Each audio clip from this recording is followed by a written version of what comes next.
Hello friends, দেখো আজকে আমি তোমাদের জন্য নিয়ে এসেছি হান্ডি চিকেন।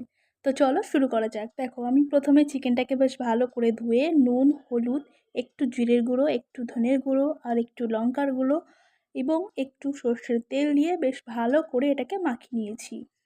তো মাখিয়ে নেওয়ার পর আমি এবার এটাকে ভেজে নেব। তেলটা গরম করে তারপর এটাকে এপিট ওপিট করে ভেজে নিচ্ছি। খুব বেশি কড়া করে ভাজার দরকার নেই। এবার দেখো আমি একটা মাটির হাঁড়ি নিয়েছি, বেশ ভালো করে ধুয়ে নেবে। তারপর আমি এর মধ্যে একটু তেল দিয়ে গোটা জিরে, গোটা গরম মশলা, দুটো শুকনো লঙ্কা ফোড়ন দিয়েছি। দেওয়ার পর আমি একটা বড় সাইজের টমেটো, দুটো পেঁয়াজ আর 1 চামচ আদা বাটা, 1 চামচ রসুন বাটা দিয়ে দেওয়ার পর মশলাগুলো একটু সামান্য নাড়িয়ে নেবে। এবার আমি দিয়েছি 1 চামচ ধনেপাতা বাটা। তারপর একটু লবণ, একটু হলুদ দিয়ে হালকা একটু নাড়িয়ে নিয়ে আমি যে চিকেনগুলোকে ভেজে নিয়েছিলাম সেইগুলোকে দিয়ে দেওয়ার পর আমি এর মধ্যে এবার গরম জলটা অ্যাড করব। একটা মাটির সরা দিয়ে এটাকে ঢেকে নেব। দেওয়ার পর এটা যতক্ষণ না সিদ্ধ হচ্ছে আমি এটাকে এইভাবেই রাখবো। আর কটা কাঁচা লঙ্কা তোমরা দিয়ে দেবে। এবার দেখো একদম নামানোর টাইমে আমি দুটো কাঁচা লঙ্কা চিড়ে দিয়েছি আর দিচ্ছি একটা গন্ধরাজ লেবু টুকরো আর একটু গরম মশলা।